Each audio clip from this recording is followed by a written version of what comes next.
हाय, आपके साथ मैं हूं Surabhi Sharma. India TV YouTube channel subscribe करिए, बेल आइकन दबाएं।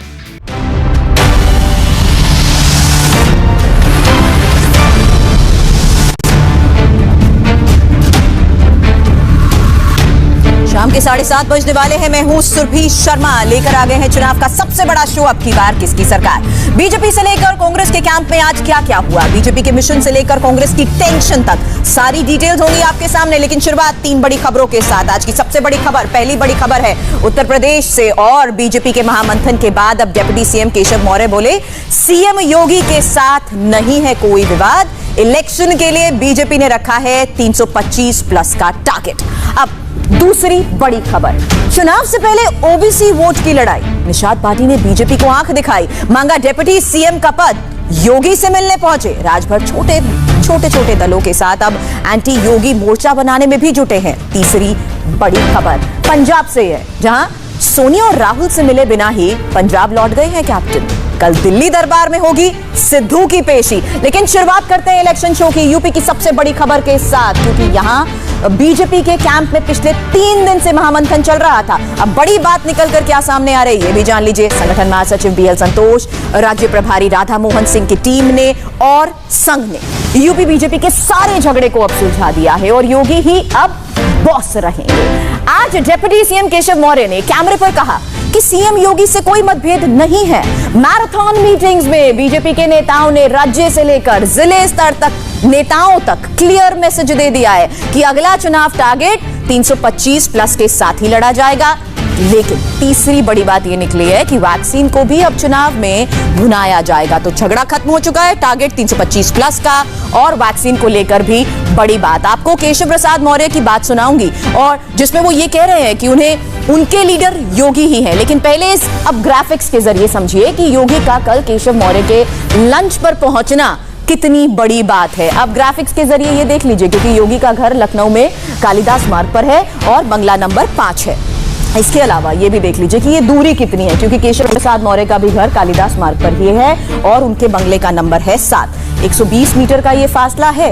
लेकिन पिछले 4.5 साल में कभी योगी अपने डिप्टी सीएम के घर पर नहीं पहुंचे थे। इस मुलाकात के दौरान बताया जा रहा है कि बीजेपी के अंदर की सारी खटपट अब खत्म कर दी गई है। मुझे केशव प्रसाद मौर्य के घर के अंदर की मीटिंग की इनसाइड स्टोरी भी पता चली है।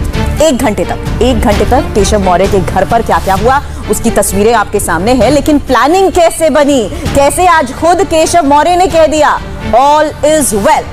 तस्वीरें फिर से आपके सामने इसलिए हैं क्योंकि इन तस्वीरों के बाद हमें यह भी पता लगा है कि केशव मौर्य के घर पर कल योगी और संघ नेताओं की जो बैठक हुई थी उसमें प्लानिंग 21 जून रात को ही कर दी गई थी, और ये प्लानिंग हो चुकी थी कल की मुलाकात की 21 जून को। ये कोई अचानक हुई मुलाकात की तस्वीरें नहीं आई आपके सामने, क्योंकि संघ ने सारे झगड़े को सुलझाने में एक बड़ी भूमिका निभाई है। अब 21 जून की रात योगी के घर पर जो अहम मीटिंग जिसका मैंने जिक्र किया, उसमें कौन कौन मौजूद था ये भी जान लीजिए। उसमें बीएल संतोष मौजूद थे, राधा मोहन सिंह मौजूद थे, उसके अलावा केशव मौर्य, दिनेश शर्मा, स्वतंत्र देव सिंह, सुनील बंसल, ये सभी लोग मौजूद थे। इसके अलावा संघ के सहकार्यवाह डॉक्टर कृष्ण गोपाल और क्षेत्र प्रचारक अनिल भी मौजूद थे।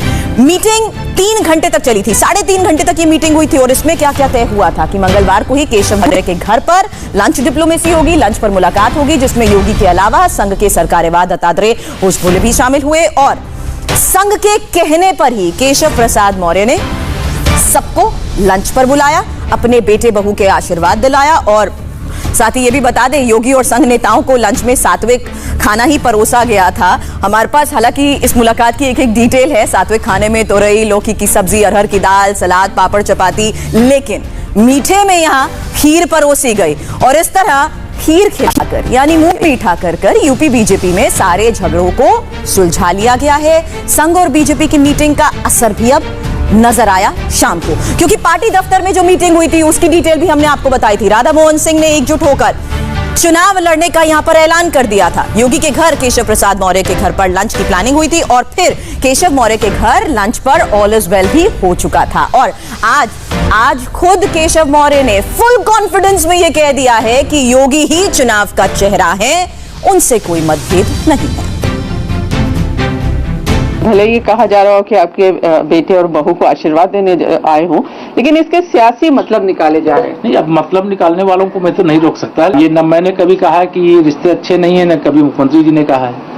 आप लोग कहते हैं, मीडिया, सोशल मीडिया और विपक्ष कहता है, लेकिन उनको सबसे ज्यादा दर्द होने लगता है जब भारतीय जनता पार्टी की संभावनाएं लगता है कि फिर 2022 में उनके लिए इस प्रकार से लग रहा है कि फिर हम 300 से ज्यादा सीटें जीतेंगे, तो घबरा रहे हैं। आप कह रहे हैं कि अब आने वाले कई साल तक बीजेपी की सरकार रहेगी, तो 2022 में मुख्यमंत्री कौन होगा? भारतीय जनता पार्टी में तो मुख्यमंत्री आदरणीय योगी आदित्यनाथ जी हैं, और अभी तक तो मैं यही मानता हूं कि जो मुख्यमंत्री रहते हैं उनको रिपीट भी किया जाता है, लेकिन यह मेरा विषय नहीं है, वो भारतीय जनता पार्टी का राष्ट्रीय नेतृत्व का विषय है। लेकिन अभी हमारे मुख्यमंत्री हैं, मैं उप मुख्यमंत्री हूँ, और हम सब लोग मिलकर के चुनाव लड़ने की एकदम लिए मैदान में है, क्योंकि 19 का चुनाव भी लड़े जीते और 22 का चुनाव भी लड़ेंगे जीतेंगे।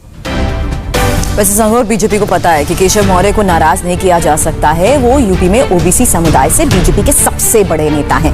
मुलाकात की तस्वीरें तो आपके सामने हैं, लेकिन केशव मौर्य की अगर हम पकड़ की बात करें तो 7% तक शाके, सैनी, कुशवाहा समाज के वोटर्स पर असर डालते हैं, इसलिए उन्हें खुश करना जरूरी भी था। अब झगड़ा खत्म हुआ है और बीजेपी नेक्स्ट मिशन में जुट गई है। मिशन 2022 का है। बीएल संतोष और राधा मोहन सिंह ने लखनऊ में 3 दिन तक डेरा जमाए रखा, और ये जो मुलाकात की तस्वीर आपके सामने है, इसमें भी आपको बताया कि कैसे मंत्री, विधायक से लेकर जिला स्तर तक के पदाधिकारियों से भी उन्होंने बात की। उन्हें अगले 9 महीने का नया टास्क भी दे दिया है। अब इसमें कोई शंका नहीं रह गई है कि योगी के चेहरे पर ही चुनाव लड़ा जाएगा, क्योंकि बीजेपी की पूरी प्लानिंग क्या है इसे समझना आपके लिए जरूरी है। बीजेपी ने 2017 से ज्यादा सीट जीतने का टारगेट रखा है, और ये बता दें आपको कि अब की बार 325 प्लस का टारगेट रखा गया है। 325 पार का नारा दिया है। बूथ लेवल तक जीत के लिए पूरा जोर लगाने की बात की जा रही है। बूथ कार्यकर्ताओं के घर घर योगी सरकार के काम को पहुंचाने का टारगेट रखा गया है, और कोरोना काल में सरकार के काम का प्रचार किस तरह से किया जाएगा, इस पर फोकस रहेगा,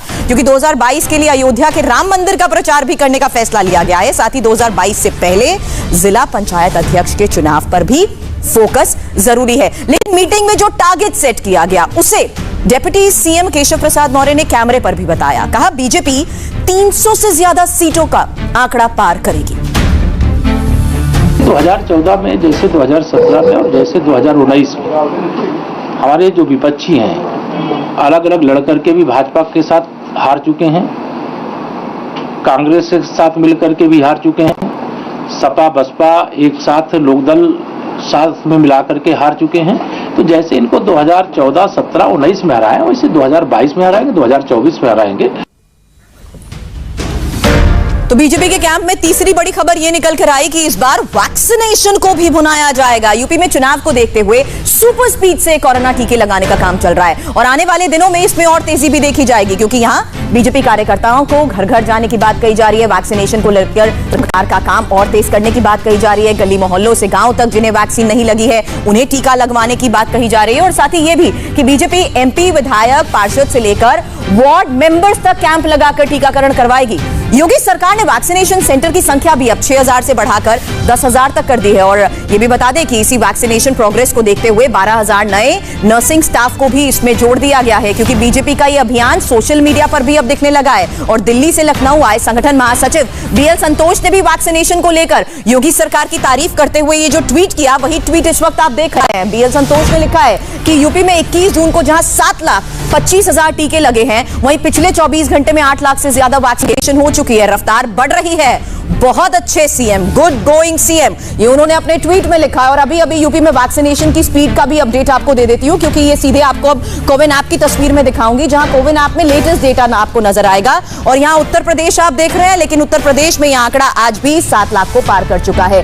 तो ये ग्राफ लगातार बढ़ता जा रहा है, और वैक्सीनेशन का ये ग्राफ जिस तरीके से रोजाना बढ़ रहा है, जिस तरीके से ये काम चल रहा है, यही काम लोगों तक पहुंचाने का इस मिशन में भी जरूरी मकसद है। लेकिन यूपी में देखिए, ओबीसी वोट बैंक की बात में भी अब ग्राफ बढ़ाने की कोशिश हो रही है। और अभी जब मैं आपको थोड़ी देर पहले ओबीसी वोट बैंक की बात कर ही रही थी, तो इस वक्त लखनऊ में एक और मुलाकात चल रही है। वो शख्स योगी आदित्यनाथ से इस वक्त मिल रहा है, जो डिप्टी सीएम पद की मांग कर रहे थे। निषाद पार्टी के संजय निषाद योगी से मिलने पहुंचे हैं। इस वक्त ये बड़ी खबर, आज दिन में ही निषाद पार्टी ने बीजेपी के सामने बड़ी डिमांड रखी थी, और निषाद पार्टी के अध्यक्ष डॉक्टर संजय निषाद ने डिप्टी सीएम पद की मांग रखी थी। संजय निषाद ने इंडिया टीवी से भी कहा, अगर उन्हें डिप्टी सीएम बना दिया गया तो 2022 की लड़ाई आसान हो जाएगी। संजय निषाद ने यह भी कहा कि वो फिलहाल एनडीए से बाहर नहीं हो रहे हैं। तो बड़ी बात यह है कि निषाद पार्टी एक तरह से योगी पर दबाव बना रही है, लेकिन योगी के लिए निषाद फैक्टर कितना जरूरी है ये बताएंगे। उससे पहले संजय निषाद को सुन लीजिए, उनके तेवर देख लीजिए। 15-16 जिले में जब घूमा हूँ तो उन्होंने कहा अरे यार ये पौवा भर वोट को लेके घूम रहे हैं लोग और आज की दशा ये हो गई है, तो ये झुआ भर वोट है ना, इस पर पौवा का लेबिल लगा था, पहले इन पार्टियों ने लगा रखा था, पार्टी का लेबिल लग गया निषाद पार्टी का। तो ये 160 सीटें मछुआ बाउल हैं, 70 सीटें ऐसी 70,000 से 75,000 हैं, 7 नदियाँ 1000 झीलें हैं, हर गाँव में पोखरे हैं। तो ऐसी स्थिति में सबने दर्द दिया हमारे समाज को। तो अब दर्द न हो, अब दर्द दूर हो। तो 2000 अगर डॉक्टर संजय को सलाह, भारतीय जनता पार्टी को सलाह दिया जाए कि भाई इनका चेहरा लगाया जाए कि डॉक्टर संजय को भी डिप्टी सीएम बनाया जाएगा, क्योंकि पार्टी बनी है मुख्यमंत्री बनाने के लिए डॉक्टर संजय को, तो डिप्टी सीएम का चेहरा बना दे तो जल्द 2022 का चुनाव आसान हो जाएगा और 24 भी आसानी से लड़ा जाएगा। ये सलाह है लोगों का। तो आज के दिन में कम से कम सुख ने, मैंने कहा कि भाई किस निषादों को दुख दे के सुख नहीं प्राप्त कर सकते, निषादों को सुखी रखिए, इनका आरक्षण दीजिए, इनको पावर दीजिए, इनको जो कहे थे वादा पूरा करिए। इलेक्शन से पहले ओबीसी वोट बैंक की राजनीति शुरू हो गई और छोटे छोटे दल किस तरह से प्रेशर पॉलिटिक्स में लग गए हैं देख लीजिए, क्योंकि निषाद पार्टी के संजय निषाद जो एनडीए का हिस्सा है डिप्टी सीएम पद मांग रहे हैं। इसके अलावा अपना दल इसकी अनुप्रिया पटेल ये भी एनडीए का हिस्सा है और वो भी प्रेशर बना रही हैं। दिल्ली में बीजेपी के बड़े नेताओं से मिल चुकी हैं। सुहेलदेव समाज के ओम प्रकाश राजभर ये एनडीए से अलग हो चुके हैं, वो एंटी बीजेपी मोर्चा बना रहे हैं। इन सभी ने दाव पेच खेलने शुरू कर दिए हैं। ये वो पार्टियां हैं जो करीब 20% तक वोट पर दावा करती हैं। अब संजय निषाद, दरअसल निषाद वोटर्स के दम पर ही अब फूल रहे हैं और यूपी में निषाद पार्टी की हैसियत देखने से पहले यूपी की कास्ट पॉलिटिक्स को समझना बहुत जरूरी है। अब वही कास्ट फैक्टर आपके सामने है, जहां स्वर्ण 29%, ब्राह्मण, भूमिहार, ठाकुर, कायस्थ, जबकि ओबीसी 40% है, जिसमें 55 जाति, 234 उपजातियां भी आती हैं, यादव, कुर्मी, मौर्य, राजभर, निषाद, लोध, जाट, विश्वकर्मा, ये सब इसमें शामिल है। हालांकि अनुसूचित जाति देखिए 22%, जबकि मुस्लिम 19% तक है। तो 2019 से पहले निषाद पार्टी एसपी और बीएसपी के साथ थी, लेकिन चुनाव से ठीक पहले महागठबंधन को भी बड़ा झटका लगा दिया। निषाद पार्टी एनडीए के साथ आ गई है। संजय निषाद के बेटे प्रवीण निषाद संत कबीर नगर से सांसद भी हैं और निषाद वोटर ओबीसी समुदाय से आते हैं। ऐसे में ओबीसी का गणित समझ लीजिए, ये ओबीसी का गणित भी आपके सामने है, जहां पर आप देख रहे हैं यूपी ओबीसी समुदाय का जो कुल वोट है वो 40% तक है। इसमें यादव 10% आते हैं, इसके अलावा निषाद, केवट मल्लाह 7%, राजभर 6%, जबकि कुर्मी पटेल 5%, कुशवाहा सैनी 5%, मौर्य 4% और लोध 3% तक है। निषाद वोटर्स यूपी की 135 सीटों पर प्रभाव डालते हैं। खास तौर पर पूर्वी यूपी में इनका दबदबा ज्यादा है, क्योंकि नदियों के किनारे बसे जो इलाके हैं वहां पर इनकी संख्या सबसे ज्यादा है और ये इलाके भी आपके सामने है। निषाद के दबदबे वाले ये जिले आपको मैं इस वक्त दिखा रही हूं। गोरखपुर की 9 विधानसभा सीटों पर निषाद वोटर मजबूत है। गाजीपुर, बलिया, संत कबीर नगर, मऊ, मिर्जापुर, भदोही, वाराणसी, प्रयागराज, फतेहपुर, सहारनपुर, हमीरपुर और इसके अलावा ये भी बता दें कि इन्हीं सीटों पर निषाद वोटर जीत हार तय करते हैं, क्योंकि योगी के गढ़ गोरखपुर, जिसकी तस्वीर अभी मैं आपको दिखा रही थी, 9 विधानसभा सीटों पर निषाद वोटर यहां पर मजबूत है और इनकी संख्या जिस तरीके से बढ़ रही है, वाराणसी की 8 विधानसभा सीटों पर यह भूमिका निभाते हैं। लेकिन राजभर समाज के नेता ओम प्रकाश राजभर पहले एनडीए में थे, मगर अब चुनाव से पहले ओवैसी से लेकर आम आदमी पार्टी तक से मुलाकात कर रहे हैं। कुछ दिन पहले ही आपके संजय सिंह से जो मुलाकात हुई थी उसके बारे में भी आपको बता दें, क्योंकि यहां राजभर दूसरे छोटे दलों के साथ साथ संभावना तलाश रहे हैं। बीजेपी भी राजभर को फिर से अपने खेमे में लाना चाहती है, लेकिन राजभर क्या चाहते हैं, इनकी बात सुनिए। अभी तक 10 पार्टी के लोग हैं, राजकुमार सैनी हैं, ओवैसी जी हैं, बाबू सिंह कुशवाहा जी हैं और प्रेमचंद प्रजापति, बाबू रामपाल, रामसागर, बिंदराम खंड कश्यप, ओम प्रकाश राजभर। इस तरह हम लोग इतने लोग तो इकट्ठा होकर काम पे लग गए। अभी हमारी बात जैसे कल संजय सिंह से हुई, तो हमारा प्रयास है कि आम आदमी पार्टी को 20 मोर्चे में लाया जाए और हमारी बात परसों टीएमसी के नेता हैं उनसे बात हुई, तो वो भी इच्छा जाहिर की है कि चल के ममता दीदी से बात कर लिया जाए, तो वो भी यहाँ चुनाव लड़ना चाहती हैं। संजय राउत जी से हमारी बात हुई, तो जो लोग यहाँ चुनाव लड़ना चाहते हैं तो उनको सबको हम न्योता दे रहे हैं कि आप लोग आओ और 403 सीट, तो अकेले अकेले कोई कुछ कर नहीं सकता। यूपी में बीजेपी का झगड़ा तो सुलझ गया, लेकिन पंजाब में कांग्रेस का झगड़ा सुलझा या नहीं, इस बारे में डिटेल ब्रेक के बाद। बीजेपी का झगड़ा तो लखनऊ में सुलझ गया, लेकिन पंजाब में कांग्रेस का झगड़ा दिल्ली में भी नहीं सुलझ पाया है। इलेक्शन शो की आज की ये तीसरी बड़ी खबर पंजाब से आपके सामने है, जहां कांग्रेस का घमासान लगातार जारी है। और बड़ी खबर यह है कि कैप्टन अमरिंदर सिंह दिल्ली में सोनिया गांधी और राहुल गांधी से मिले बिना ही अब पंजाब लौट चुके हैं। और इस बीच ये भी बता दें कि अमरिंदर सिंह 3 दिन तक दिल्ली में मौजूद रहे। कांग्रेस की 2 कमेटियों से उन्होंने मुलाकात भी की, लेकिन 10 जनपद से उन्हें बुलावा न आया। खबर यह है कि दिल्ली दरबार में नवजोत सिंह सिद्धू की कल पेशी हो सकती है। लेकिन एक और बड़ी बात आपको बता दें, पंजाब पर बड़ी खबर यह भी है कि कैप्टन अमरिंदर सिंह भले ही राहुल सोनिया से मिले बिना ही पंजाब लौट चुके हैं, लेकिन पंजाब के दूसरे बड़े नेता लगातार हाईकमान से मुलाकात कर रहे हैं। डिटेल्स भी इस वक्त आपके सामने होंगी, क्योंकि सुनील जाखड़ ने दिल्ली में राहुल गांधी से मुलाकात की है। पंजाब के वित्त मंत्री मनप्रीत सिंह भी बादल भी राहुल से मिल चुके हैं। इसके अलावा प्रताप सिंह बाजवा से भी राहुल की मुलाकात हुई है, लेकिन अमरिंदर सिंह को इसमें नहीं बुलाया गया था और अमरिंदर सिंह के बिना ये मुलाकात हुई है। राहुल ने अमरिंदर से कर्टसी मुलाकात भी करनी जरूरी नहीं समझी है। पंजाब कांग्रेस अध्यक्ष, अब सवाल यह है कि अमरिंदर दिल्ली से खुश होकर पंजाब लौटे हैं या नाराज होकर। कैप्टन और राहुल की मुलाकात ना होने पर पंजाब प्रभारी हरीश रावत ने जो सफाई दी है वो गले नहीं उतरे। कैप्टन साहब 3 दिन तक दिल्ली में थे, लेकिन राहुल गांधी सबसे मिल रहे हैं, उनसे मुलाकात क्यों नहीं हुई? देखिए सवाल खड़े हो रहे हैं। जहाँ जिस नेता को जहाँ जिससे मिलने की आवश्यकता होती है तो उस हिसाब से समय दिया जाता है। राहुल गांधी जी जो समय, जो भी हमारे नेता को समय चाह रहे हैं उनको समय दे रहे हैं, ऐसा नहीं है। कैप्टन और एक्स क्रिकेटर की इस लड़ाई में कौन जीतेगा कौन हारेगा ये जल्द तय हो जाएगा। फिलहाल पलड़ा कैप्टन का भारी है, लेकिन सिद्धू की दिक्कत क्या है ये भी जान लीजिए, क्योंकि नवजोत सिंह सिद्धू पहले तो डिप्टी सीएम बनना चाहते थे, अब वो पंजाब कांग्रेस का अध्यक्ष बनना चाहते हैं। सिद्धू खुद को कैप्टन के उत्तराधिकारी की तरह देख रहे हैं। सिद्धू को बड़ा रोल देने का दबाव तो राहुल गांधी की ओर से ही है, लेकिन कैप्टन अमरिंदर सिंह अड़े हुए हैं, सिद्धू का विरोध कर रहे हैं। ऐसे में सिद्धू के सामने 2 विकल्प हैं, या वो अमरिंदर के सामने सरेंडर कर दें या फिर कांग्रेस से अलग होकर आम आदमी पार्टी ज्वाइन कर सकते हैं। चलिए, चुनाव की बड़ी खबरों का आगे हम अपडेट देते रहेंगे, क्योंकि उत्तर प्रदेश में धर्म परिवर्तन पर अब सबसे ज्यादा तनाव है और इसी पर एक्सक्लूसिव रिपोर्ट। पूरा मास्टर टेप क्या है, 5 मिनट बाद हकीकत क्या है, देखिए सौरभ शर्मा के साथ।